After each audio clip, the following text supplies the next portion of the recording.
What's up, guys and gals? We're going to get started here in just a couple minutes. Feel free to share out the space to anyone you think might be interested in joining us. And then we'll be jumping in here real quick with Tom.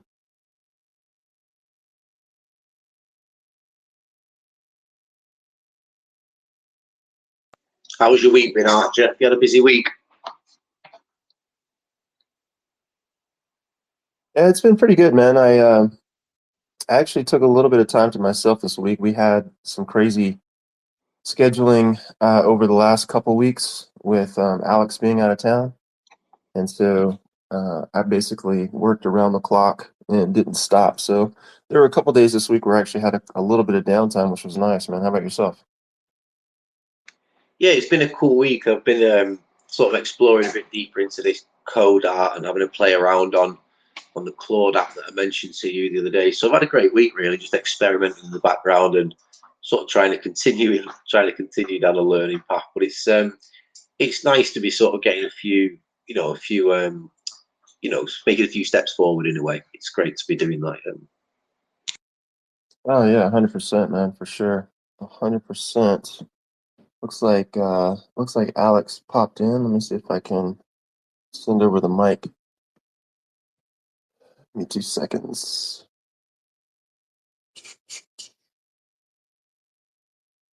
Mm,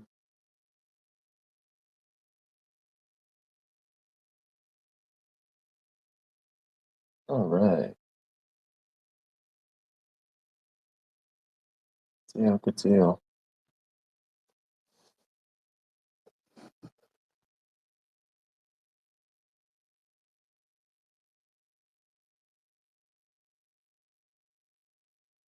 The Spaces, I think, needs a whole.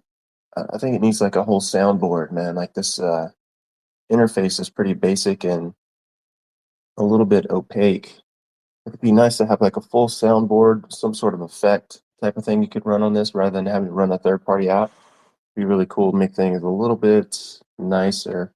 I know you can really do it with some, like I have a special effects board, a podcast board, but then I have to plug my computer through a bunch of different looping systems and it kind of, I don't know, it's a lot of work to get like very basic functionality done. Anywho, enough whining about it. Hopefully the tech works today and everything's good. Hope all you guys are doing well. We're going to get started here in just a couple seconds with Tom. We're going to dive into what's happening in the artwork world, the markets. We're going to talk a little bit about digital matter theory, which is kind of a new thing, and how art's being built around it. Looks like Alex, you have the speaker role. Can you speak? Hey man, yeah, can you hear me? Yeah, we got you, man. How's things? Perfect, man. Thank you. It's all good. Great to be here again. And I gotta say, first of all, I haven't met Tom yet, so it's a pleasure to meet you, man. And I have to say, last time when you guys were in Spaces and I saw the topics, I was like, okay, I gotta do some research because I couldn't really do anything with the topics. And I tried to find some information on digital matter theory and bitmap and stacks and everything. And I felt like, there were no good information about that. So I gotta say, on behalf of all the people who are as dumb as me, thank you guys for educating us, and I really look forward to speak to you today. It's great. It's great to connect with you. It's really new, so there is very limited information out there. It's been cool to sort of connect with a few DMs, so it'd be great to have a chat today and see if we can. I'm in the learning process as well, so we're all in the same boat really. But I'm picking a lot of information up from places like the block runners, the Bitmap community themselves, Bitmap News. But I've also been researching this myself, probably about 7 to 8 months now. So yeah, it's took a while to pull this sort of information together, and we're still doing it. We're still working on that. There's lots of people in the DMT ecosystem that are flying through it and getting creating with AI and adding different elements to it. But yeah, we're still in the processes ourselves of making our way through a simple collection. But I think the nice thing about DMT, there is great reasons to do it. Lowers costs and gives a bit more provenance to Bitcoin that we'll talk about later. But yeah, it's great to connect and have everyone on stage and have a good chat today. Yeah. Yeah, definitely. And I gotta say, I actually read your website because you got some information there, and I gotta say, I love the idea of like creating unique artwork and linking it to the blockchain history using patterns. I'm not sure if I understand it fully yet, but I think I will in the future.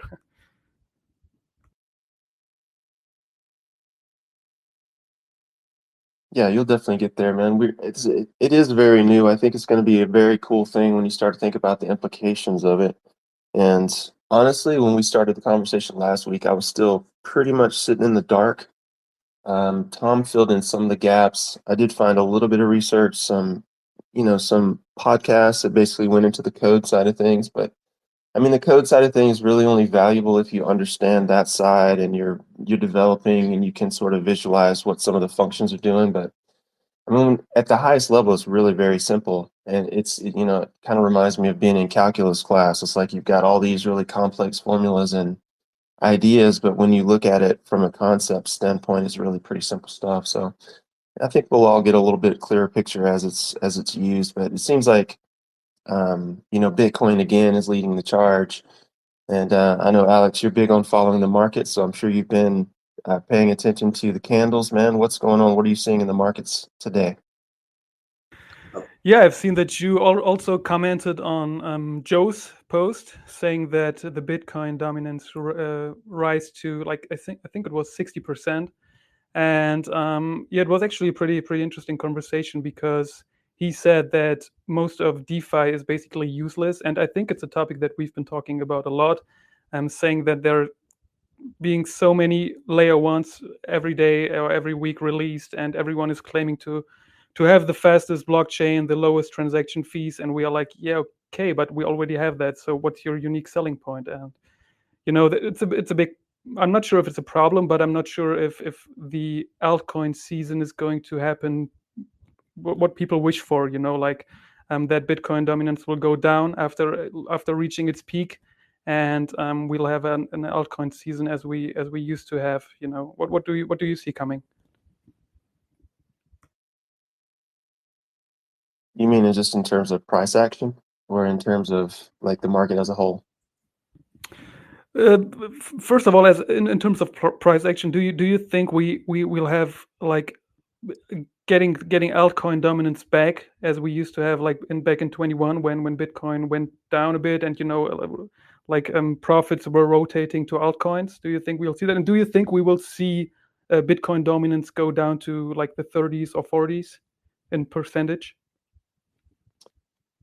I mean, personally, for me, I'm not sure it matters, to be honest with you. I mean, in the end, Bitcoin pretty much eats everything, is my thesis. So I don't really, I'm not concerned about what percentage of dominance a particular chain has at a particular moment in time. It doesn't really matter to me.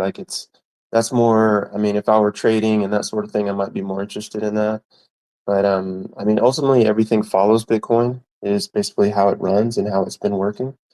And that seems to be true this time as well. I mean, you might get greater gains in altcoins in this next big bull run. That's generally what happens because the excitement, wanes so much more when we have the down market, when we have the down part of the cycle.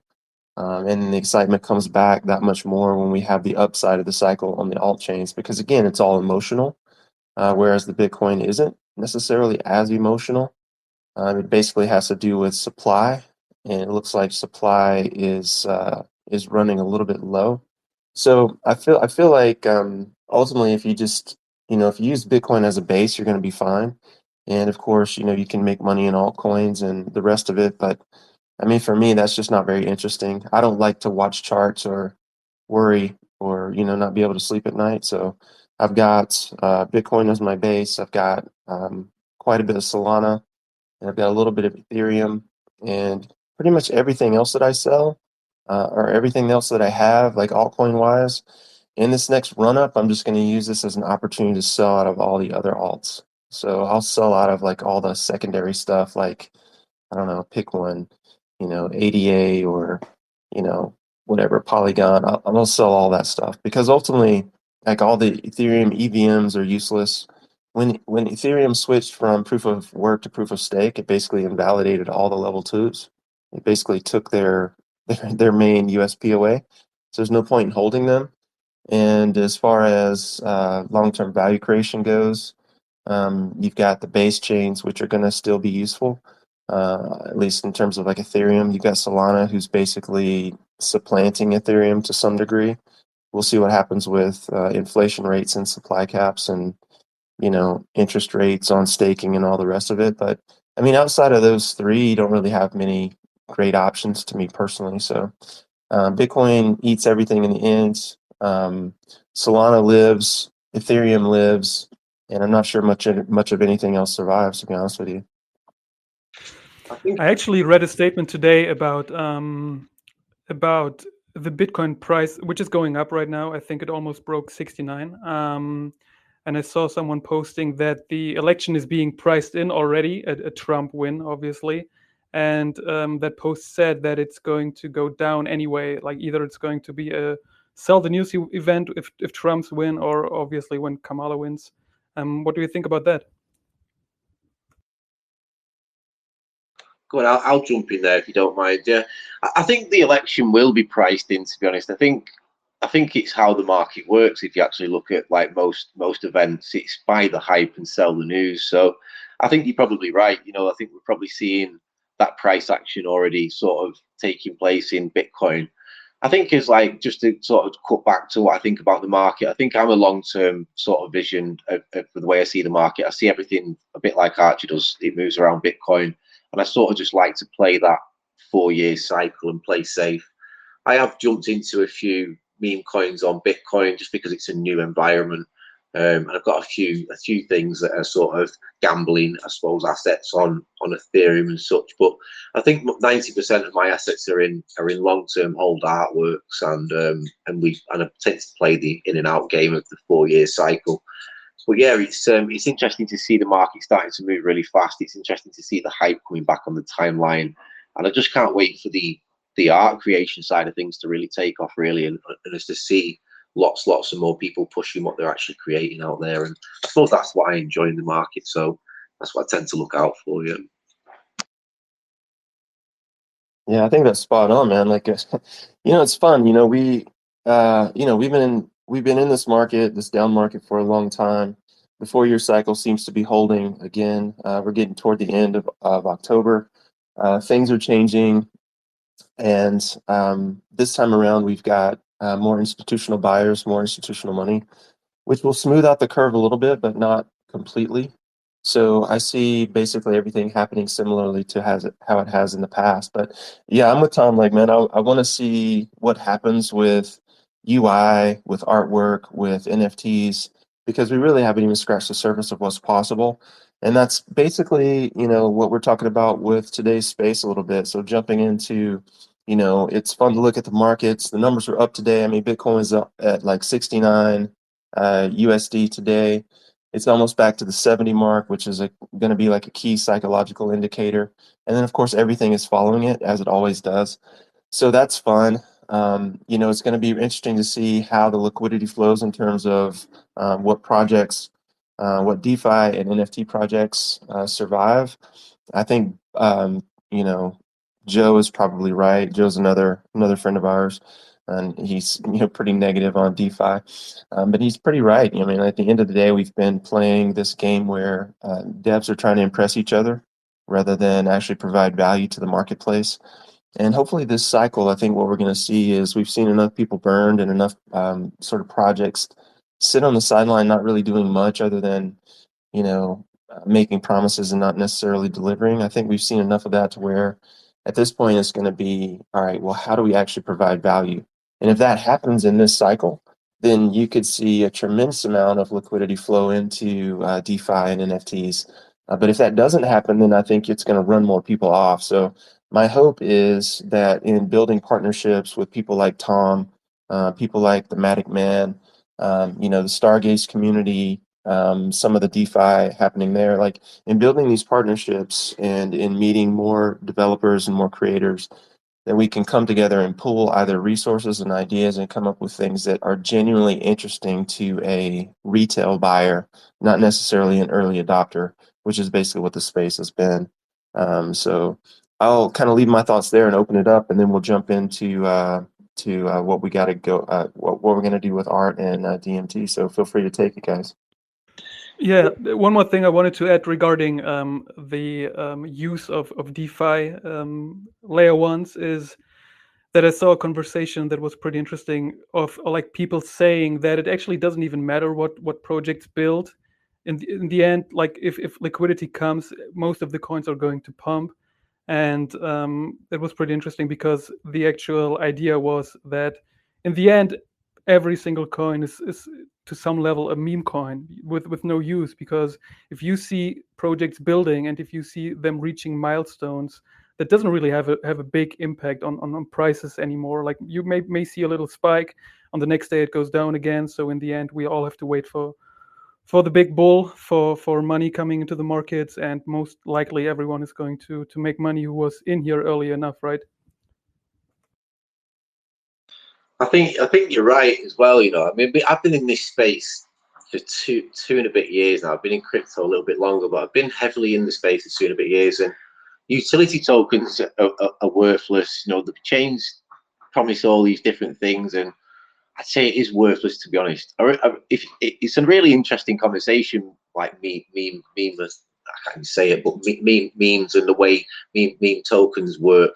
There's a great thing I watched this week that I'll pin to the top of the pin to the space in a moment, and it's a gentleman called Murad, and he talks about how cults are formed around memes, how it can be very powerful, and how he thinks the future of memes might not just be a meme, it might actually be something like a serious meme in a way where I suppose like it's a mission coin in a strange way.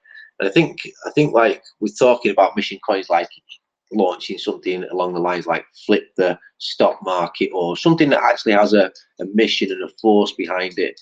But he talks, it's a 20-minute video, and it really is quite interesting, and it is quite a good take, I think, for people that are looking into putting a few quid into a gambling sort of environment, or into a bit of a higher risk environment, and looking to try and get higher returns. It's a great take on memes and so on. So I'll pin it up for us now.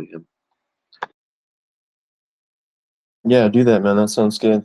The meme thing is interesting. I mean, for sure. I mean, this definitely has an impact on how the market moves because it when we start thinking about memes, you have to think about the origin of the word and what it means to some degree because really what we're talking about is how an animal communicates to another animal an idea. And usually we're talking about like lower forms of life. So if we even drop down to like primates, right? When we're talking about how does a primate really have cognition and thought, or does it not? At the end of the day, what we're looking at is a series of genes that are basically being they carry some information, and then when those genes are animated in the form of a being, then when one animal is interacting with another, what's happening is they're teaching in the form of imitation, and it creates this sort of transfer of the meme, like this idea of transferring the meme from one animal to another. And that's kind of what happens in these markets. It's kind of funny because when you have liquidity sitting on the sideline for so long, and then you have this opportunity to jump in on the markets, you're not really, thinking too much about it. You're not really using your top cognitive skills. You're just seeing a bunch of people jumping in. And so you're like, okay, well, if they're all jumping in, I'm jumping in too. And that's basically been all of crypto since basically I've been following crypto. It's like it's just one person follows another person or a group of people, but there's not been a ton of thought in the mass populace of buyers. And in order for that to change, you know, at the end of the day, like humans and other creatures who get excited about certain things, when we talk about hype and talk about the God candles and the banana zone and all that stuff, like all that stuff is not going to lose its excitement just because we've seen it two or three times. It's going to be just as exciting this time around, and the people who are waiting for that aren't going to think about it. They're just going to dive in. So yeah, you're going to see more liquidity come into the marketplace. Where it goes, that's going to be the interesting question. And is it new? That's the greater question for me. So like, are we seeing new eyeballs in the space? Because if we're not, then again, it's just the same people pushing the same liquidity around, and the only way to win is to dump on each other. So, because at some point you have to realize your gains. If you're holding to basically reap some reward, you're basically looking for an opportunity to dump on someone. And so at the end of the day, is there enough new liquidity to soak that up, or is there not? And right now, there still doesn't seem to be. It still seems to be the same, 100 people going from this project to that project to the other project, and no real true believers in long-term value propositions. So, I mean, in terms of what we're doing, like bringing long-term value proposition to the marketplace, this is a very different idea. Trying to come up with UI that's interesting to people who are sitting on the sidelines or people who aren't familiar with the space is also kind of a new idea. So like from that standpoint, it's going to be really interesting to see how that plays out.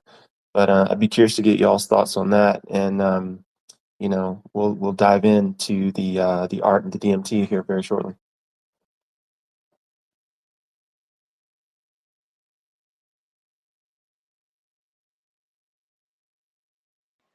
Sorry, I rugged a little bit there, Archer. My phone rung. I do apologise, mate. I don't know if you can re-say the question, pal, and I'll jump in. Oh, it's no worries. I was just curious. Talking about, we talked a little bit about liquidity and how the markets move and how some of these behaviors are memeified, basically one human following another human because of excitement and hype, not necessarily reason, was kind of the origin of the idea of memes. And so basically, I was just getting to this idea of, okay, well, what's the liquidity situation going to look like if we don't have new buyers coming in versus if we do have new buyers coming in, like new eyeballs coming in. And, I feel a certain responsibility to create UI and long-term projects and interesting scenarios whereby people who are sitting on the sidelines not really understanding it can really, sort of grasp what's happening here and grasp the ramifications of what's possible. And then I just basically opened up the floor to see, what your thoughts or what Alex's thoughts were on that specific idea. I think my thoughts in terms of like the liquidity moving around between the same sort of group of people is we've watched it for the last 2 years, haven't we? If you've been in the space properly, and it's the same cabal pushing the same different token on a different day because they've moved on to a new asset or a new token name or so on and so forth. I think it is interesting to see how meme coins work and how the communities keep the communities active. I think there's like a real group of hardcore degen gamblers that are over on Solana and will sort of bet into anything so long as they can get a flip. But I think there is also a longer vision of memes in a strange way as well. And the video posted above is a great interesting concepts about how religion is sort of is dying off in a way, how people are finding it harder to save because of the money printing that's going on in the background with governments and so on, and how people sort of want a belonging. Loneliness is increasing. There's so many stats that he talks about that sort of would give a great reason for a meme coin to exist with a great purpose of building friendships and community and pushing the same vibe. And there's a lot it talks about, to be honest. So I think it is interesting to see how the long term of like multiple cycle meme coins, the ones that actually survive, how they will sort of become, in a strange sense, like a modern day culture or a cult, or even like a gathering space like we used to have with churches and things. But I think there is always going to be coins that arrive today and dead tomorrow. But I do find the longevity of meme coins that can survive multiple cycles. I find it incredibly interesting, to be honest, how they're going to do that and what that will actually turn into in the future. I think more and more people are tying to things. So I'm not a churchgoer, and nobody around me is really. But you'd be surprised how many people will tie themselves to a brand, or like Bitcoin, or like Nike, or something along them lines, and they will promote that brand as if it's what they wear. And I would say that people have more of a connection these days to brand than they do to religion in some cases. So I think the meme coin can really take advantage of that and sort of take people into a real culture, a real cult in a strange sense, where people can make friends, keep each other company, and do things together. They can all focus their creativity in the same direction with memes and art and things like this, and create, in a strange sense, like their own little cult. Yeah. So I think long term meme coins is, the sort of psychology around it is super interesting. Yeah. Yeah, no, I think you're spot on there, brother. I think one of the interesting things, I mean, this is not related to our topic, so we're a little bit in the trenches, but we'll get back here in a second. One of the interesting things about the psychology of the meme coins and the rest of this stuff is that, like online, I think a lot of people forget that, the difference between having an online relationship or a in real life relationship is one of investment. And so, like when we have these communities, or what we're calling community, I like to use in sort of air quotes, what we're calling community, when we have these communities that rise and fall and rise and fall and rise and fall, what we're really seeing is the impact of investment. Because if you don't have a real investment in the people that you're dealing with, in other words, they're almost disposable, then it's easy to walk away from relationships if you don't necessarily agree or if you have an issue with someone. Whereas in the real world, that's not the same case. If you have a relationship in the real world, it's something that you want to honor and keep and hold close, and you have to invest in. And it's not so easy to walk away from. Maybe you work with that person or live with that person or in a relationship with that person, or it's a family member or something like that. I think this is the thing that so many people forget when they start using the word community in Web3, because if you just realize that humans are incentivized to behave in all sorts of ways, in all manner of ways, then the way that they're incentivized is generally some sort of pleasure pain response, and then underneath that, you've got the investment in both. If the investment itself is small, or the investment itself is lacking, you see less and less and less commitment. And this is one of the reasons that I'm more or less against free mints and that sort of thing, because when there's low investment, there's always going to be low commitment. And the other thing to that is, like, if you have low investment, you have low barrier to entry, which means that anyone and everyone can come in. And so that means that you don't necessarily have a sorting mechanism to say, okay, well, me and this person, we identify behind this specific idea, because you basically open the door to every single person on the planet, kind of a thing. So, I mean, I think when it comes to quote unquote online relationships, that's one of the things that people miss, is just that level of investment that comes from the in real world side. And, if for example, you were forced to walk away from an online relationship, would that be as painful or as indicative of a loss of investment as it would be in real world? What are your thoughts on that? Does that make any sense to you when it comes to the meme side of things? 100% it does, and I think people do, build up incredibly great relationships in a strange sense online. And but I do completely agree with how you can sort of, so if you don't have like a strong tie to the community or a strong tie to the project itself, you can just flip and move on. I think that's what you should be looking for as someone who's looking into the meme cycle. Nothing we say here is financial advice, and I'm not definitely not a meme coin specialist trader. There's definitely better accounts to follow, but I think we should be looking for the really cabal groups that are really teaming up together, that are enjoying things like you see multiple accounts sharing different artworks, and you can see that the community is organically creating. I think on top of that, you need to be looking at things that are really brandable in a way. Like an example is the Billy Cat, $1 billion cat. It's a great brandable thing. It's just the Bitcoin turn on its side into some cat eyes, and that's it. It's a set of glasses basically. I think Mog is very similar, but I think these sort of like highly brandable things are definitely things to be looking out for if you're investing into meme coins. It's an interesting subject, and yeah, really quite like it to us. But we need to dive into it deeper actually, because you sound like you're a little bit more knowledgeable than me about it, and I'd love to sort of get in the trenches with you. It'd be cool, man. Yeah. Yeah, man, let's definitely do that. I mean, I do a lot of psychology in real life, and I'm a coach and mentor to people. So this is some of the stuff that we come up against, man, and it's really interesting stuff. And a lot of times in the space, I see people forgetting, how human incentive plays out, and they end up devaluing their IP or walking away from a project, or losing interest, or not really committing for the long term. All of the things that are necessary to be successful, you see like a severe lack of in the space in a lot of ways.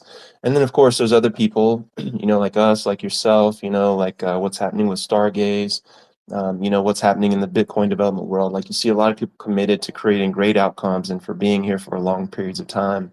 and that's good to see. And I think I've seen more and more of that as the market has matured. So that's been a fantastic development. And but yeah, we've gone down a completely different rabbit hole today.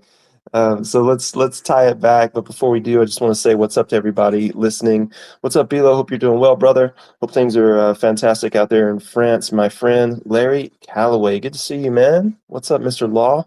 Hope things are good for you. I think you're out in California again. Fantastic termite. Good to see you, brother. Of course, Bitcoin top dogs in the house supporting Tom, Julian, and of course, Alex is here. So we're going to dive into the art side of things. We've got the NFT art versus digital matter theory. We've basically jumped into this. Tom sent me a laundry list of topics to go through, and we're probably not going to have time to cover them all today. But just to kind of lead up to this and turn it back over, what I want to do is just sort of bring us back into that conversation that we started last week.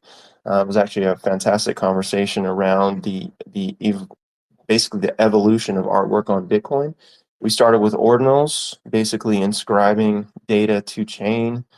This was made possible by the SegWit and the Taproot updates to Bitcoin. It was an unintentional consequence of those two updates, and now we can store data and inscribe data to Satoshis, which are the individual units of a Bitcoin. And then, of course, we went from the standard inscription, which was super expensive and very weighty, into a form of recursive inscription, which allows us to inscribe different pieces of art and then assemble them later, which, of course, brings the cost down drastically. And then from there, we've got DMT, which is going to be basically computer generated art, but not necessarily art that we've created ourselves on our own timeline. It could be art generated by, excuse me, by the chain itself. And so I'll just leave it here and turn it over to Tom and let you run with it. I know that there were some concepts that you wanted to talk about there, and then of course tack on to, I think you mentioned bitmaps and some other things. So I'll turn it over to you, brother, and let's dive in. Yeah, that was a cool intro. I appreciate that. It sort of set us up nicely. I think, like you say, we covered like this new technology of ordinals, and we can see lots of creators over there now. You know, with lots of volume and 10K collections and so on. I think what we noticed is there's a big barrier to entry. Like you say, it's an incredibly high cost to create these collections. So I think this is where this space we wanted to create for collectibles. I got a phone call again there. I do apologise. Hopefully, I can still hear me. So I think we wanted to create a space where we could just sort of share the education I've been doing, which in a way offers layer one assets to collectors, and obviously gives a creator a possibility of building a collection onto layer one assets, Bitcoin. So it's cool from both sides of the story in a way. From the collector's point of view, you're getting a layer one asset, and from a creator's point of view, it's possible now to create something using digital matter theory and code art, which could be a layer one asset for your community. And I think we're going to touch on to the sort of physics layer of Bitcoin and how it sort of touches onto or can sort of be compared to our in real life physics. So it's going to get a little bit deep and a little bit wacky, and I apologize to anyone that sort of gets lost along the way. But I think the basics is an ordinals collection is incredibly expensive to create. It can cost hundreds of thousands of pounds to create 10K collections. It can even be very expensive to create it using parent-child and recursive collections. So we'll talk more about this DMT. And I've been diving in this week myself into the creative process of creating art through HTML, JavaScript, and CSS. And this is the way that we can create art on Bitcoin, which is a much cheaper way to actually inscribe the art and a cheaper way for your collectors to mint the art. And you can actually create, without going too deep, you can create a full collection for about under $1,000 for quite an extensive collection. Probably around $300 is a possibility of creating a full collection for. So I think it's a great thing to talk about just because it offers this to artists. I know you're an artist, Archie, that has a collection on Bitcoin layer one, and it's expensive, isn't it, mate? And it holds back as it like what you would want to create. Whereas if you were free to create 10K, it's a fantastic thing for you, that, isn't it, as an artist, Archer? Yeah, the biggest challenge on like on ordinals, just going straight ordinals, is just the cost, because the size of the file depends. The size of the file determines your inscription costs.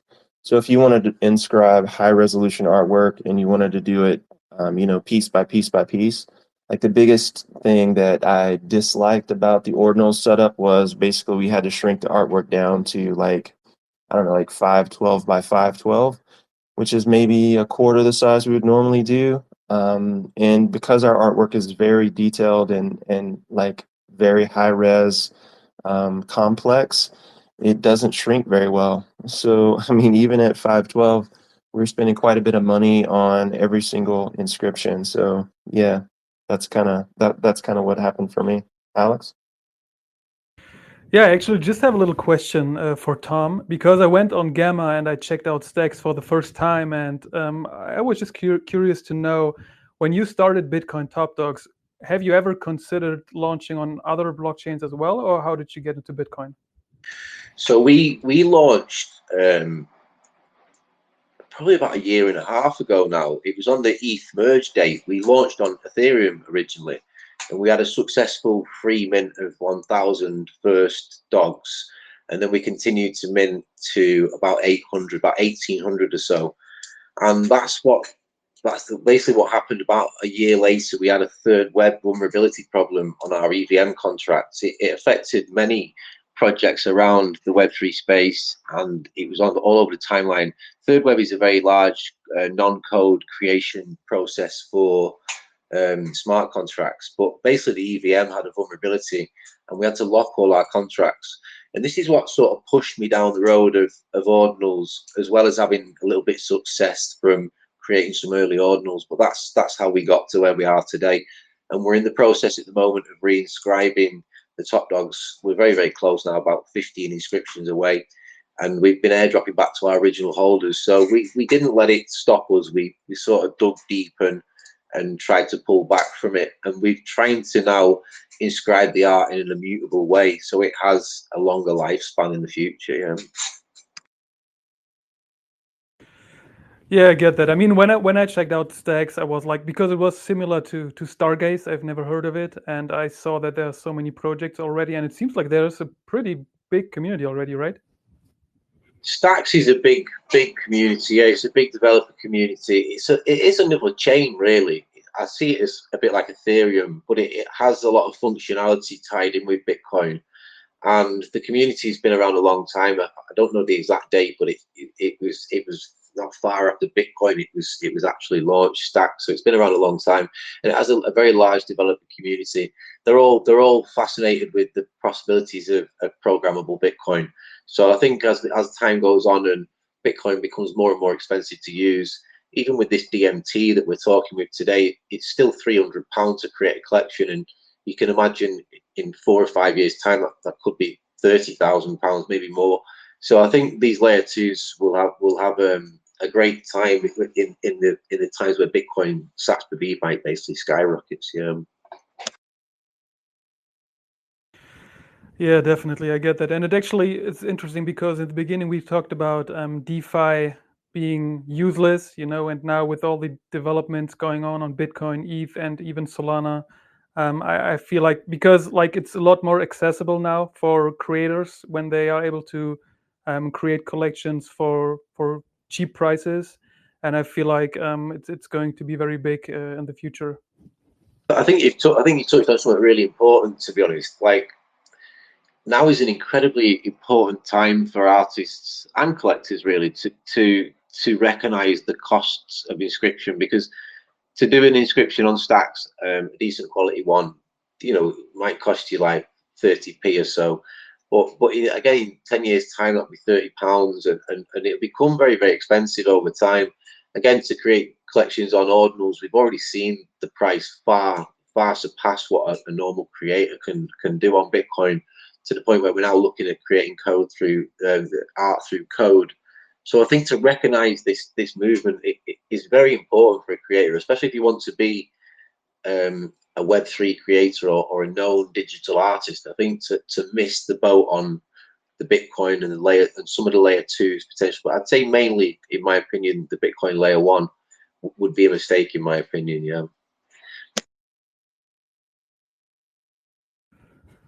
Yeah, definitely. And as I said in the very beginning, I'm very, very interested in the DMT. So can you maybe quickly summarize what's been said in the previous spaces and elaborate on that? So I think if I talk about what DMT is and what it can offer to a creator is probably a great starting point for someone trying to get an understanding of why to research deeper. So the way DMT artwork works is we're creating art first of all through something called JavaScript, HTML, and CSS, and it's basically just code. So it offers a cheaper inscription cost. Now the way that this works is we create a script, and the script will contain the artwork itself, which would be the layers of the art. Now the art is mainly at the moment very simple art. You can create art through squares, triangles, and certain shapes, like standard shapes basically. But if you take these squares and triangles down to very small components, then you can pretty much create anything you want if you spend the time creating. So we're creating art through code using HTML, JavaScript, and CSS, and we're then inscribing a script onto Bitcoin, which contains the code. But also, this is where I find it quite fascinating in a way. Like DMT is taking advantage of the Bitcoin block data. So, just to touch on how Bitcoin is creating data, Bitcoin is having transactions every day. Each day, after about 10 minutes, a new block is formed, and the transactions are locked into that block of data. So we have a process that's happening every.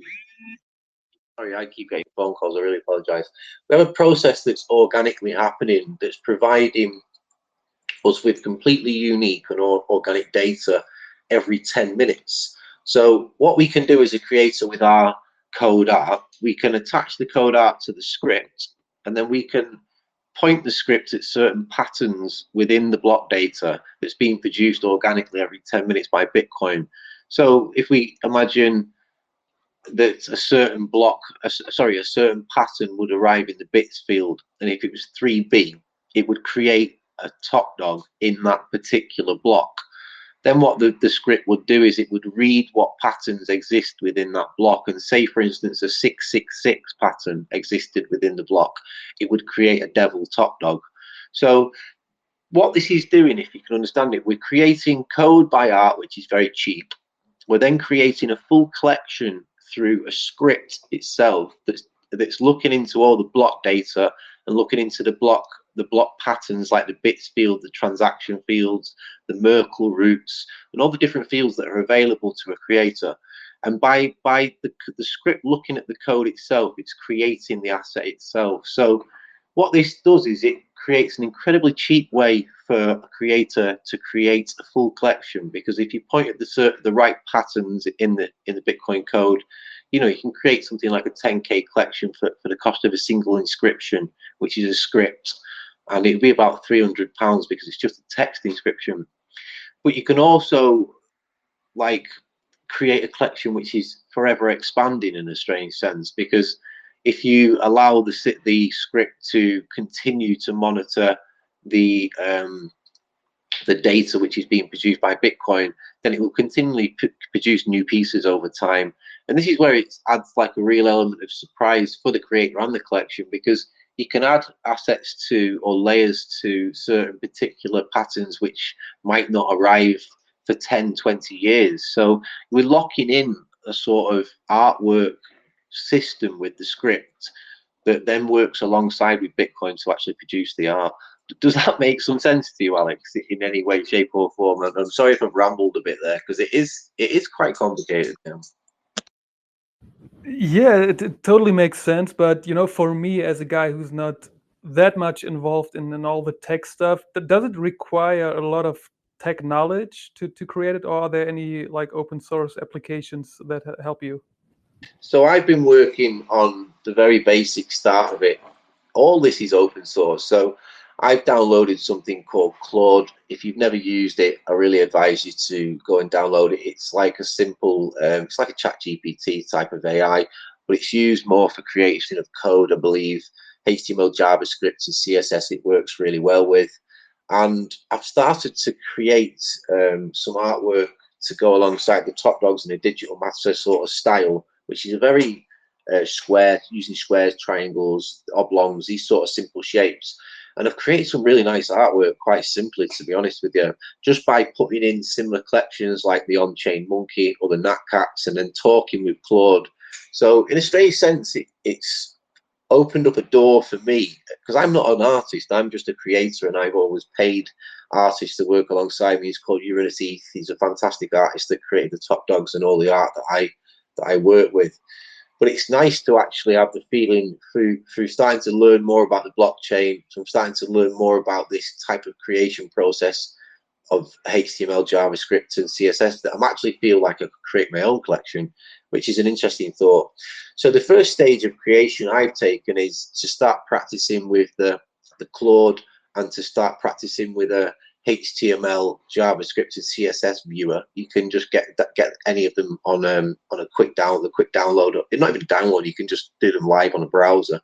So I spent about 2 hours doing that. And then I've been deep diving into some of the scripts that exist out there. So I'm a holder of the Nat Cats, and I'm a holder of a few other DMT collections, the Royals, and so on and so forth. So I've been taking a deep dive into their Git books. And if you look at the Nat Cats, it's a great example. The creator Evie is a gentleman with what he's created, and he's left everything open to be used, and it says it in his white paper and on his Git book that you're welcome to use it. So I'm sort of tearing that apart at the moment inside Claude, and we're working through it together. And what this viewer can do is I can actually get Claude to create me a viewer where I can run the script, and then all I have is the image in a box and another box above it where I can type the block number in, and it will draw me the script will create the artwork. So that's the stage I'm up to at the moment. Once I've got the script running my own artwork by in a strange way copying his script and then interchanging it with my artwork. Once I have that running nicely in the web viewer, I then just inscribe the script. I then make a small other inscription that points back to the script called a deployment inscription, and then all the community then can go out and inscribe the actual block numbers that hold a top dog or whatever asset you may be building. And that's it, really. That's the process that I'm sort of halfway through, and that's the creation process for anyone that's thinking, how would I get started? How would I sort of start learning how to do this?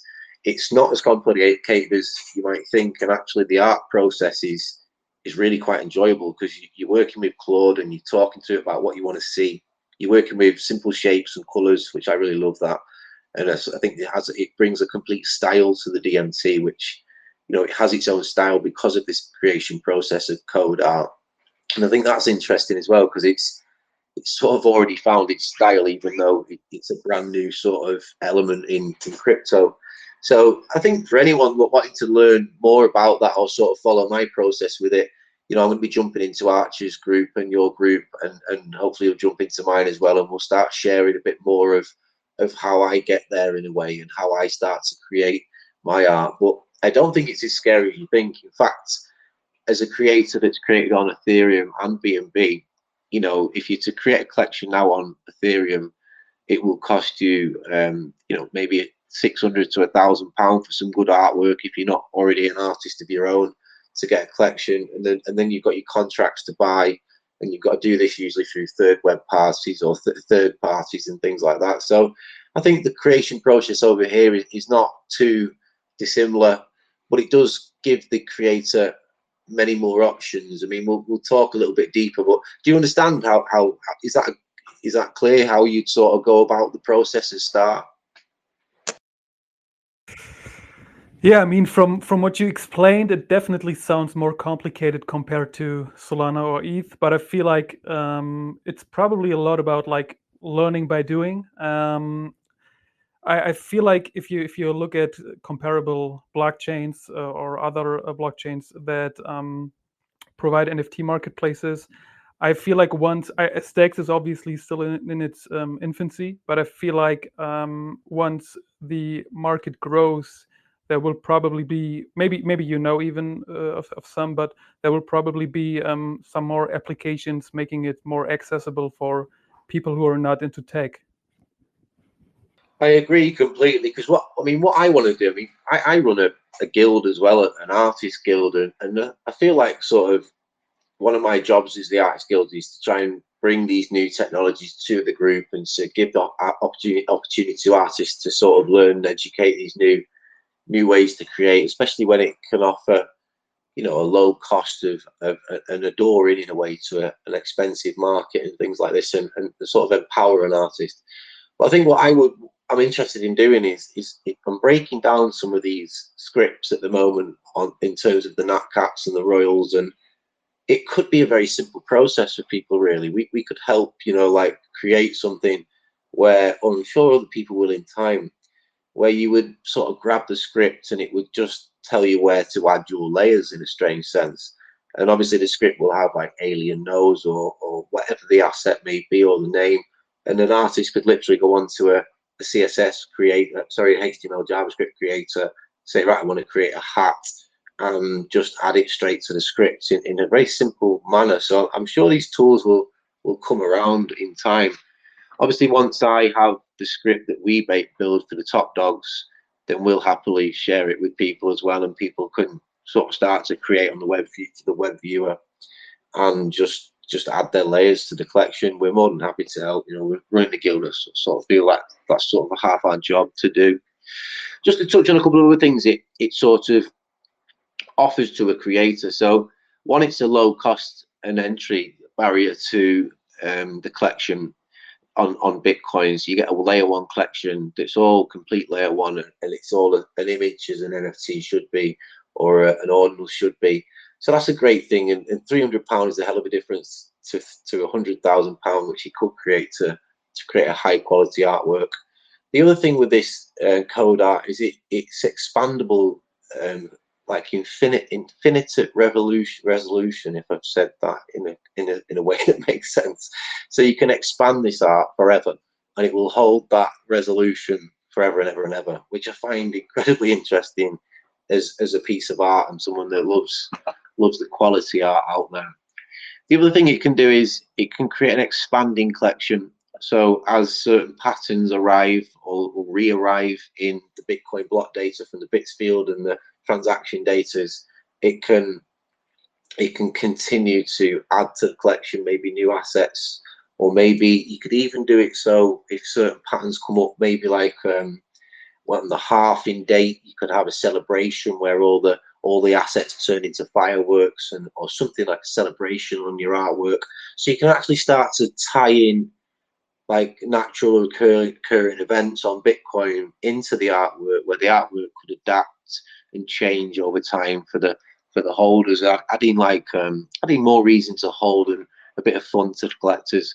So I would say it creates a dynamic approach to Bitcoin actually changing the art by the artist setting certain rules and things like this. And again, this is all just created from a single script. So even though it sounds incredibly complicated, it's just rule sets. So we're just saying if the 666 pattern comes up, all the dogs turn into devils for the day.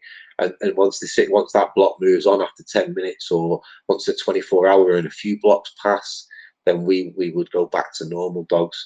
But these are sort of fun things we can start to play with as creator, that sort of adds a real connection to what's happening on the data of Bitcoin at the same time as adding some fun to the art.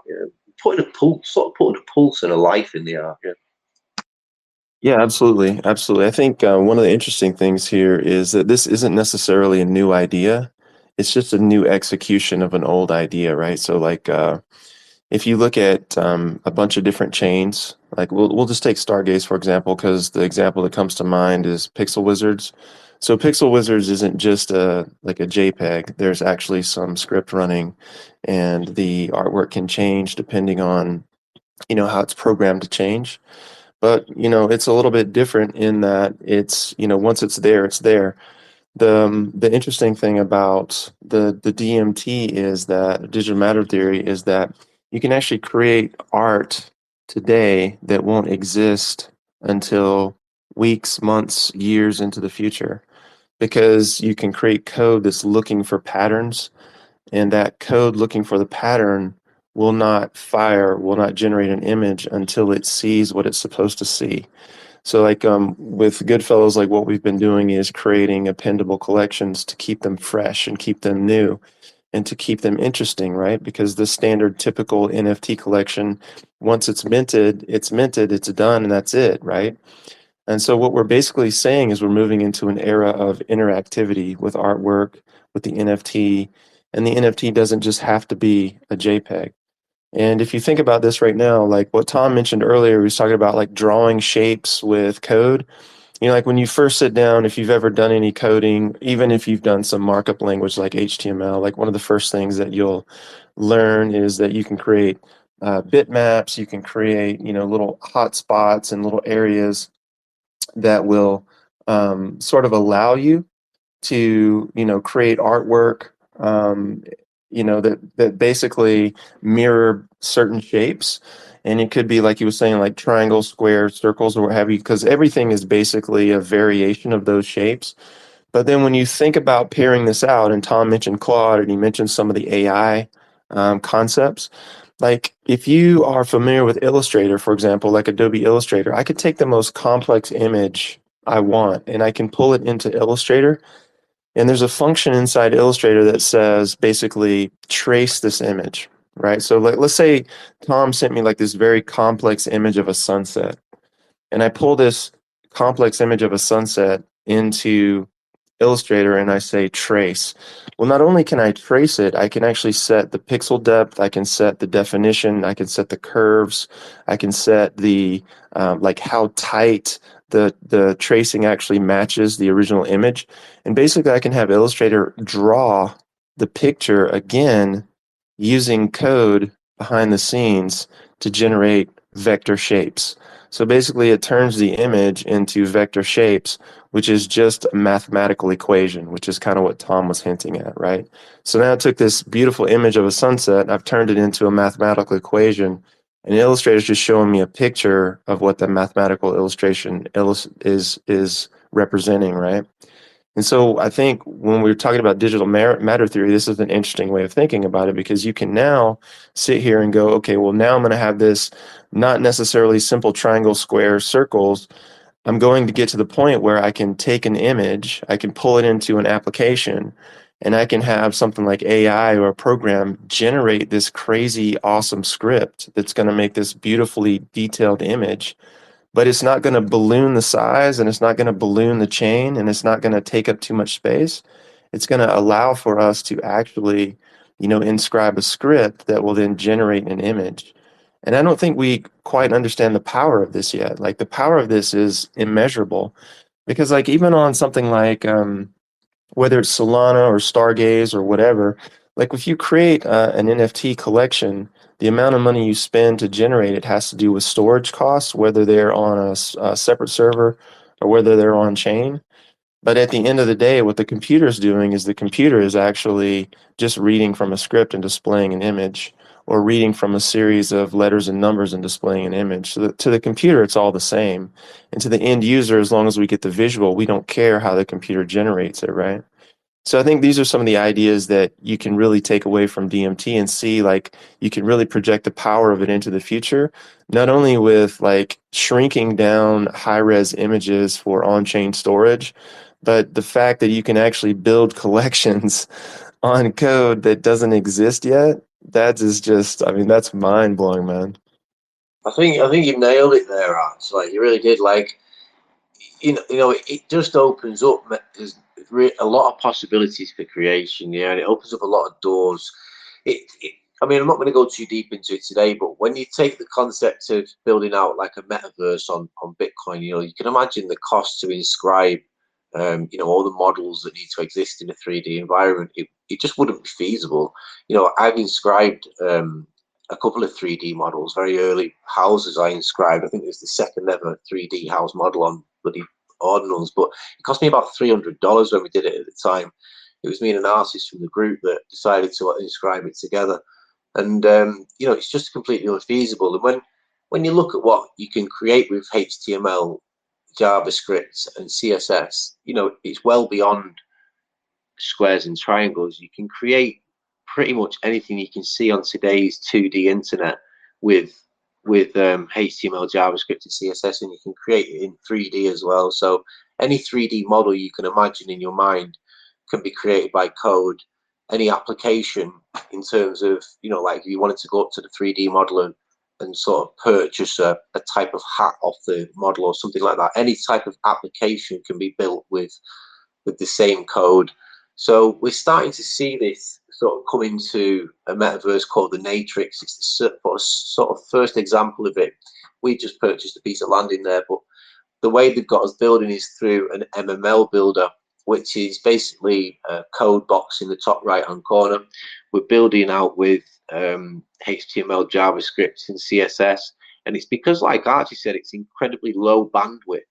So we're able to create large 3D environments with applications and with the possibilities to interact with it, like press buttons and all these types of things that can be created just by script. So the art itself is sort of the first step of what can be created, but the possibilities really as far as your imagination can go. And anything you can see today on the internet is possible to create with DMC. And again, like when you tie in the constant pattern, the constant block creation and new patterns emerging, this is where you can start to incorporate into metaverses a completely organic and random events happening, and it's exciting, really. And I think we don't need to talk about the types of events. I think it's a creative mind can think of the types of things that could be created organically in virtual experiences. But it's cool, just very, very cool how it opens the door for cheap creation on layer one, and the absolute, the sky's the limit, basically, of what you want to create. Absolutely, brother. And real quick, while we're on that, Florin posted up, and what's up, Florin? Good to see you down there, brother. And STC, good to see you as well. Poly Raiders, I'm not sure who's behind the account today, but good to see you guys as well. Meant to shout you guys out earlier, so apologies for that. But Florin posted Pixel Wizards to the timeline, and so I shared it up above if you guys want to check that out. And then Bilo had a question. I'm not really super sure what this relates to, but anyone who wants the mic, feel free to request it. I'll get it to you as quickly as I can. If you have questions or comments or just want to contribute, we'd love to have you up. We're just vibing on this topic today, so feel free. But Bilo posted a question, said, what about EGLD? I'm not sure what that is. What about EGLD? He wrote Multiverse X is offering more and more possibilities. So I'm not sure if that means anything to you, Tom, or maybe It Bilo, doesn't. if you want to elaborate. It doesn't, unfortunately, no. But I know there's so many different sides of Web3 going on. But yeah, just say it again. EGL3 was it? Let's say EGLD as in dog. LD. No, don't know. Sorry. Yeah, no worries. I just saw I throw it up there. So Bilo, if you can elaborate on that or post a link, man, feel free, and we'll drop it in there. Um, but yeah, I just wanted to pause for a moment and get those questions posted. I know that we've had quite a few questions, and then I wasn't really paying too much attention to the comment section, so apologies for that, guys. But yeah, so the big takeaway here is that like we can basically make this stuff less expensive. We can make it more interactive, and we could also create art today that won't exist until some point in the future. I think that's just the trippiest thing ever, man. Like the interactive piece, I mean, we've seen a little bit here and there, like we mentioned, Pixel Wizards is one of several projects that I know that do that. But this idea that you can create art on chain that doesn't exist on chain yet is absolutely mind-boggling. And this is going to come, this won't stay limited to Bitcoin. Definitely not. This will flow into other chains as well as the idea expands. And I think as more and more artists sort of gravitate to this, it's going to become a more and more acceptable way of building out a collection, one that's going to actually, not only save time and resources ultimately, but it's going to be one of those things that I think people just come to expect because, like you said, you mentioned the bandwidth issue, the size issue. Those are things that you can't ignore as creators, especially when you have input costs going into all that stuff, and storage on chain is not cheap. I mean, I think just as a quick example, I mean, just when we did the Stargaze launch on a few weeks ago, we dropped 210 pieces. And I mean, just storage costs on those high res 210 pieces was like $100. I mean, and that's, that's pretty pricey for, like 210 pieces when you think about what storage you could get outside of that. I mean, that's as expensive, if not more expensive than Solana, for example. So just as one practical use case, the size thing is definitely going to be a huge one for creators who are, basically valuing their resources. I think that's what it comes down to, really. As an artist who is working on any chain, I mean, we're going to see high prices on Ethereum. You might even see high prices on things like Solana. I don't know what the exact price is to create a collection on Solana. I've never done it myself, but B&B is a very low chain to create on. But I think what it is you need to recognize this now as an artist, really, and start to put your mark onto chains if you can, especially with the more expensive chains like Ethereum and Bitcoin, because they can quite quickly get out of your reach. So I think it's important, and it's not, it is education to have to do it, but there's quite a fun process to it in a way. And I think one thing the DMT does do is it really takes you down the road of learning more about how Bitcoin actually functions and how the different outputs and things that Bitcoin's actually doing on the daily basis. So I think there's a great educational process of learning a little bit more about blockchain as well, which is something I've enjoyed personally. Yeah, absolutely, man. Excuse me. Yeah, so obviously there's a lot of takeaways from here. We've got the dynamism, I guess you would say, of the NFT is coming into play. Florin also posted a link to Proto Towers, and this is mentioned as an XNFT. XNFTs have been around on Solana for ages. The backpack wallet was basically created by the team who started this sort of XNFT project. And for those of you guys who aren't familiar, basically XNFTs, at least on Solana, allow you to basically turn anything into an NFT, whether it's a program or some other thing. You can basically just, an NFT becomes almost like its own little programmable entity in some way, shape, or form. And I know this is existing in other places as well, but we've got a lot of things coming down the pike that we haven't even scratched the surface of yet. And this is why I keep harping on this idea that, like, if you're here now, you're early. And if you're attaching yourself to long range projects, people who have vision and people who are actually building into these things, you're going to do very, very well. Because again, even if it just turns into, let's say at the end of the day, like NFTs just becomes a collectibles market only. Let's say there's no use cases. In all collectibles markets, it's the early pieces that are the most valuable ones. And so Bitcoin sort of highlighted this with inscription numbers. But the truth is, every NFT that's created on chain has a date stamp, and the earliest ones, the ones who have legend, the ones, like for me, like I'm always collecting the laserized pieces. That's kind of my thing. I don't really care about the collection or if it succeeds or fails. If it's a laserized piece and I like it, I'm going to buy it. That's just me. And there's going to be other people who collect those things as well, right? As we mature. But yeah, I'll open up the floor. If anybody wants the mic or has some questions, feel free. I know, Tom, we haven't even scratched the surface of our list today, bro. We went down the psychology rabbit hole and then sort of did an end around to get here.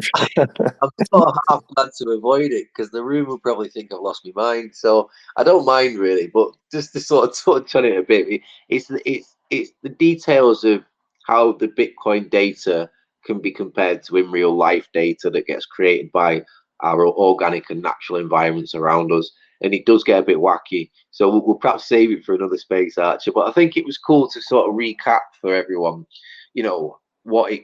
what benefits it can bring to a creator to be able to use DMT as a sort of protocol, and obviously and what possibilities it offers to people, and the process of starting to learn it in a way. Yeah.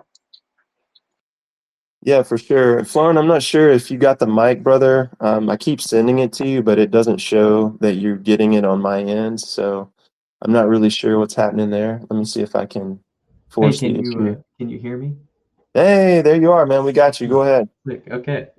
Yeah, I just wanted to pop in and mention that I've never heard the term digital matter technology until popping on this space right now, but it's definitely something that encapsulates like a lot of what feels to me like very deeply Web3 primitive approach to developing art on chain.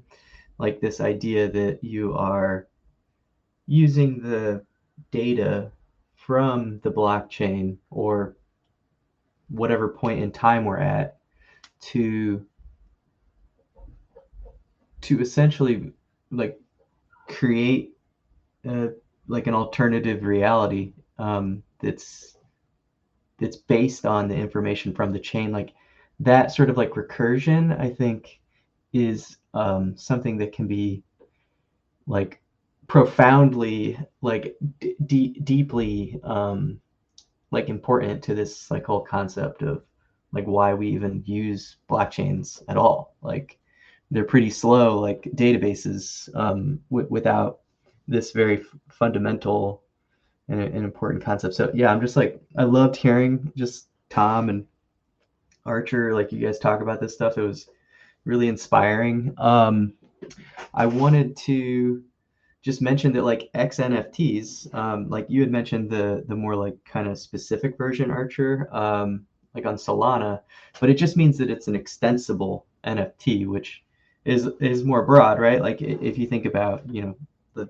proto tower that I shared up there, like it's you can control the little unicorn in this space, and the unicorn is just an object. It's a pixel art drawing that I made, and I just like dropped it in there, and I gave it coordinates that it can and cannot be in, and then I just packaged it up into a HTML file that included some JavaScript and some CSS just like embedded in it, and then that is the content URI that's stored on the IPFS.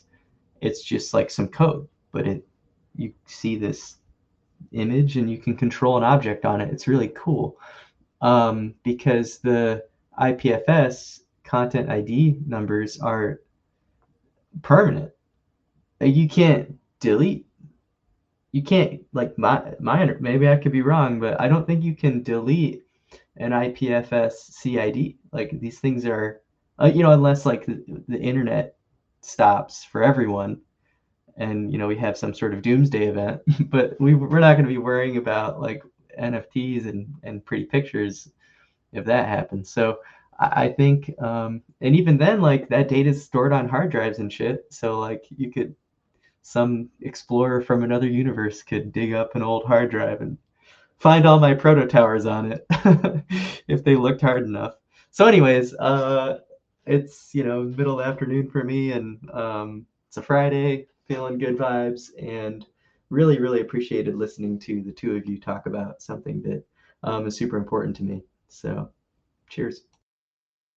Thanks, brother. Hey, man, I got to brag on you just real quick because in listening to you speak in other spaces, I know that you've taken a very practical approach to Web3, and you've just taken it upon yourself to start learning how to do things and build things.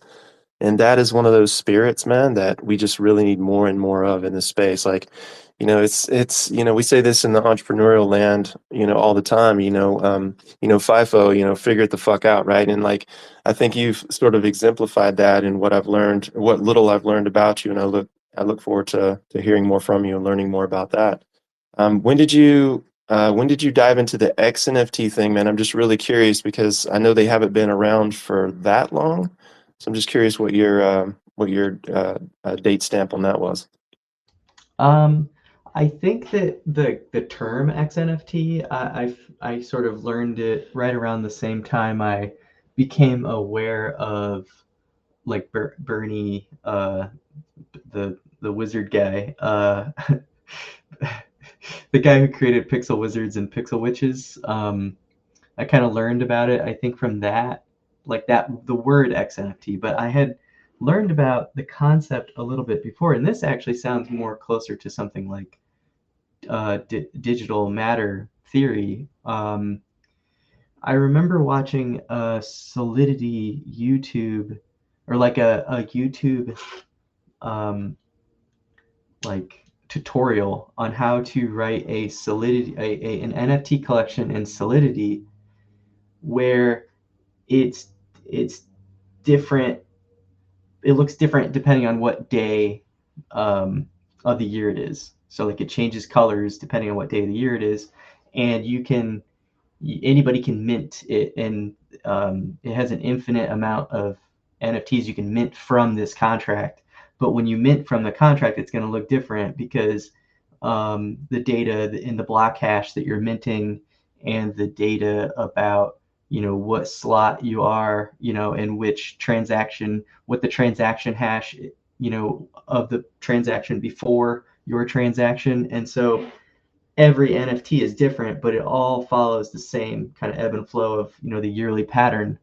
And it had like stuff like moon cycles built into it, but you had to do this calculation based on how long each block was in the Ethereum blockchain, because like Ethereum doesn't know like what time it is. It just knows like what block it is.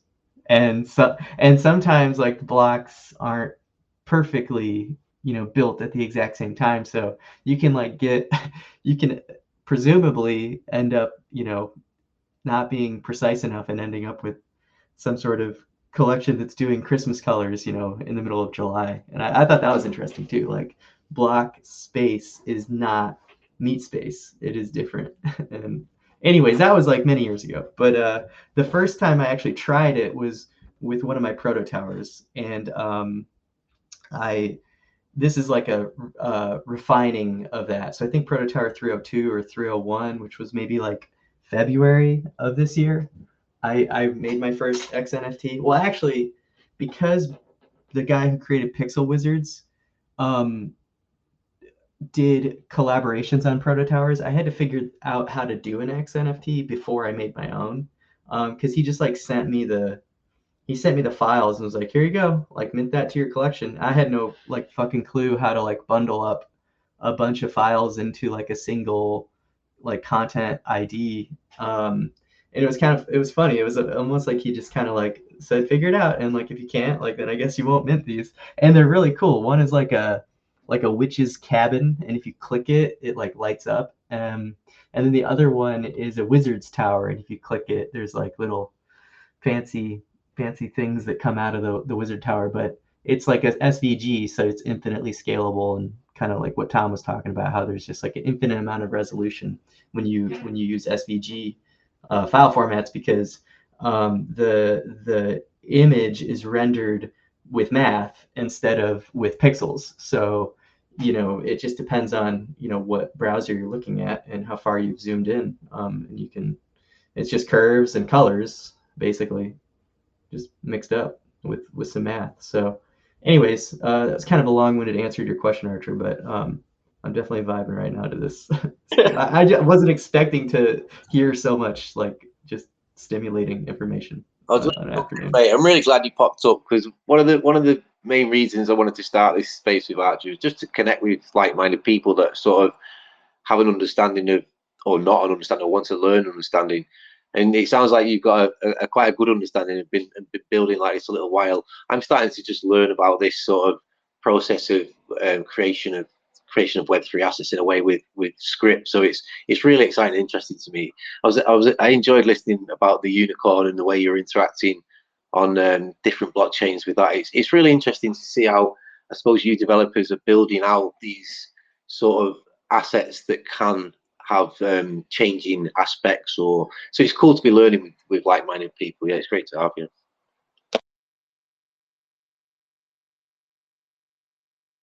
Oh, I can feel the love in the room. No, that's awesome. Yeah. It's easy to nerd out on this stuff, man. Like it's so cool. Like we're really at the infancy of this market of what's possible. And it's cool to see people experimenting and playing with what's possible. And, one of the reasons that Tom and I connected was around this idea of sort of pushing this technology forward and really, seeing what's possible. I mean, he's already sent me some things around, like digital matter theory that I never have even considered. He sent me some code. He filled in some gaps for me. Last week, we had a really in-depth conversation on a quite a large space, actually, and went through some of the details. And, this is how we learn. We just share the information and go back and forth until we, like Florin was saying, until we figure it out, right? Like that's what it's all about. And in this space being as opaque as it is, it's not always easy to find the answers, and there's not always a step-by-step guide to get you where you want to go. So that spirit of adventure, that spirit of just, picking up and run with it, that's something that's really beautiful to see. And it's one of those things that, I think really drew me into the space because honestly, if I'm being completely forthright, like if you locked me in the room with a series of problems to solve, I would just be in heaven. Like that's literally that's literally one of the things that lights me up. So this space is kind of that for me. So, but yeah, I'll go ahead and open it up. We'll start to close out here pretty soon. I'm sorry that we didn't get to all your topics, Tom. We can definitely keep going, brother. Obviously we have similar foresight in terms of what we want to create and where we want to go and the quality that we want to build in. I know Alex is on that and then that vein of thinking as well. We've got collectors like STC and Belo here. They want quality. They continue to push things forward. Is that Chris that I see popped up down there? Chris just dropped a collection. What's up, buddy? Hope you're doing well. Feel free to, pin your collection to the top if you'd like. We're talking a little bit about artwork and digital matter theory. Actually, Chris did some really cool things with layering on his collection. I highly recommend everyone check that out if you haven't already. So with that said, I'll just open it up and see if we have any last words, comments, questions going into the weekend. I'll just say quickly, if anyone fancy doing it, perhaps next week, actually, we could sort of go a bit deeper again into the profoundness. I think it was a great word that Flan Rule used there, like the profoundness of the connection to data to in real life and how creators can sort of leverage that. And it'd be awesome if you come along, Flan Rule, because it sounds like you've sort of already been dabbling in this for a few years, and I'm sure we can all bounce off each other. Some great conversation.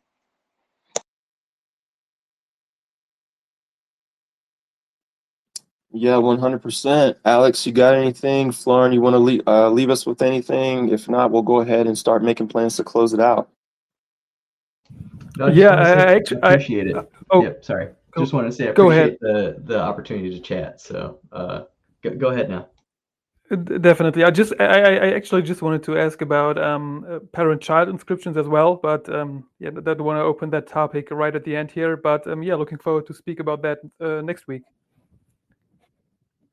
We could probably just do like a quickie on the parent-child. I think, Tom, that's a pretty easy one to explain, yeah? Not too in-depth? It's not too in-depth. It's not much something I've done lots of experimenting, but I understand the basics of how people are using parent-child and the reasons why you would use parent-child. So yeah, fire away and see if we can help you, mate. And if not, we can research it for next week. And I think that's what it's all about, isn't it? If we try and create a space where we're all growing and learning, that's the aim of the game, yeah. Fire away, fire away if you've got a question, yeah. So Alex, did you have a specific question on parent-child or just was curious about the concept? Yeah, it was like I said, I was actually reading on the Bitcoin Top Dogs website, and I was reading about the concept, and I just wanted to dive a little deeper into that because I thought it was pretty interesting. But like I said, we can definitely talk about it next week. We'll talk about it next week. The concept of parent-child that we're looking into is the ideas of inscribing the layers onto Bitcoin, and again using like a generation sort of inscription to pull the layers together as a not as DMT type of artwork, but it would be recursive artwork where you're only having to inscribe 170 layers, but you can still create a full collection to achieve this. It still has a high cost, but it's not as high as obviously inscribing every single art piece independently. And then but we can go deeper into it if you like on next week's topic, and I will do a bit of research and smarten up on it as well, because it's definitely a way to create I don't know, I'd say it's a way to create hand-drawn art in a cheaper way than inscribing every single piece independently. So I think the recursive still has a great place in creating on ordinals.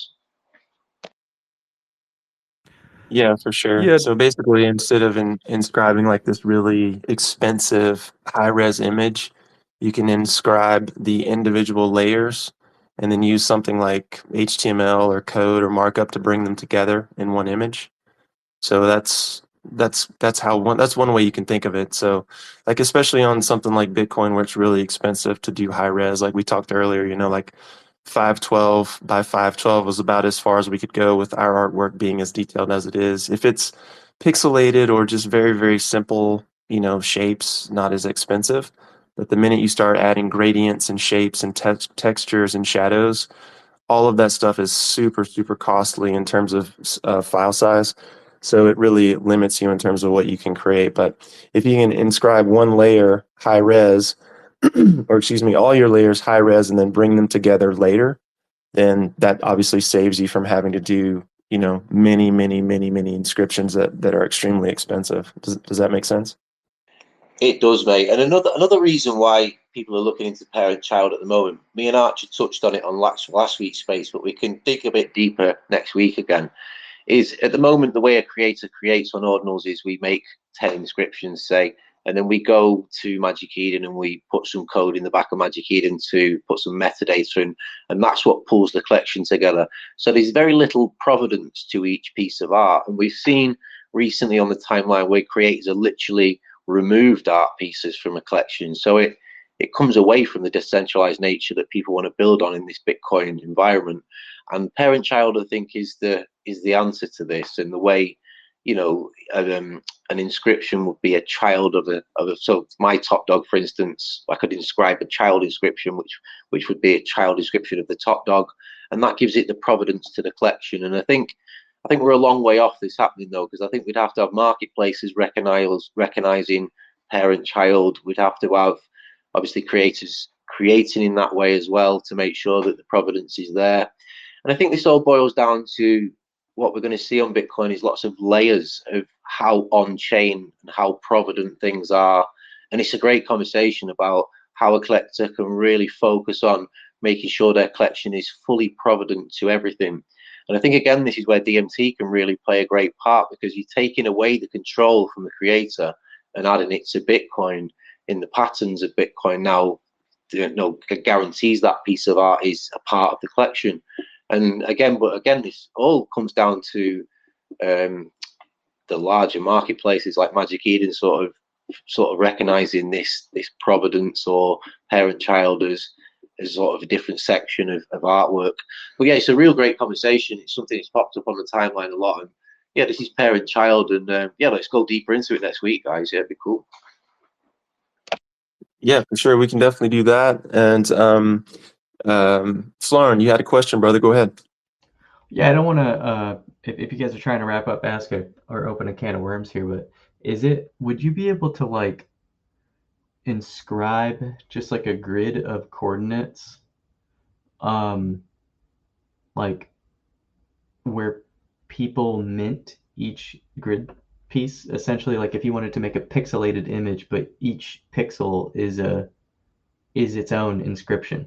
Is that possible with this concept? I don't. Yeah, I mean, I get a lot of my information that I'm watching at the moment from the block runners, and this is the only example I could give you. The block runners are a great set of lads to follow if you want to learn more about DMT. That's where I'm getting information from, like I say. But they've created something called a block pad, which is a real fun way of minting. And if you take something like 1,000 images that have been created by the blockchain, obviously each block holds the image that's been drawn together. So they've created that on a fun, like, play to person versus person environment, which is the most fun way I've minted. And I've also managed to get a couple of cool pieces with certain patterns in the block numbers and things that make what I feel make it a little bit more special. But yeah, let's go into it. I can send some links over, as we're talking, and pin some stuff up to the places where I'm minting from. But this is, I suppose, fracture. Like they're using it to distribute bitmaps as well. So I suppose it's a way of fractalizing bitmaps, and it's a way of also creating mints that are sort of you're just on a big block screen, and you play versus player. And again, they're talking about making this a bit more sort of immersive and all these sort of different aspects that could go with it. But it really does go down a bit of speculation route at that point. But it sounds real fun, to be honest, and it's cool to watch and cool to learn as we go. Yeah, I think the short answer to your question, Florin, is that yes, you can. I think you're only limited by your ability to write scripts, if that makes sense. So like if you can write a script that references a bitmap, then that script can do anything you want to do whenever you want to do it based on whatever conditions that you set. So I mean, that's my sort of understanding at this point. I could be completely off base, but at this point, that's a bit of what I've seen. I think Tom referenced this with the project that he mentioned as well. And this is also happening in metaverses. And this is one of the reasons that, or one of the ways that they're integrating ownership in like Bitcoin related metaverses, if that makes any sense. But yeah, we can definitely jump into that rabbit hole for sure next time and go a little bit deeper. I know that Tom and I had a laundry list of things to cover, and then we sort of went on a long scenic route through a different neighborhood. So apologies for that, but we did have a great conversation with all of you guys today, and appreciate you guys being here. Thanks for all of the support and the great questions. Before we jump off of here, I just want to acknowledge everybody: STC, Bilo, Poly Raiders, Chris, Flarn, Alex, Tom. Thank you guys for being here. I appreciate you guys taking the time. I mean, it's not, I know we're all busy and we've got things going on. So just the fact that you gave us your time is a huge thing. And I could go ahead, and since Bilo's on the call, I'll go ahead and announce the fact that, my friend, you won the Fox. You won the bid, the silent bid auction on the Fox, man. Your bid was the highest. I'll get that over to you, man. I'll touch base with you inside Discord. And for anyone else inside Goodfellas, we have Daria's third piece dropping inside the Artist Incubator collection on the 21st. So again, 21 individually numbered prints. Daria's third piece dropping on the 21st. I'll get all that information to you guys over the weekend. And I hope you guys have a fantastic, fantastic Friday. Get out of here, go touch some grass, get involved in the real world. And we will see you guys in the very next space. Take care, guys.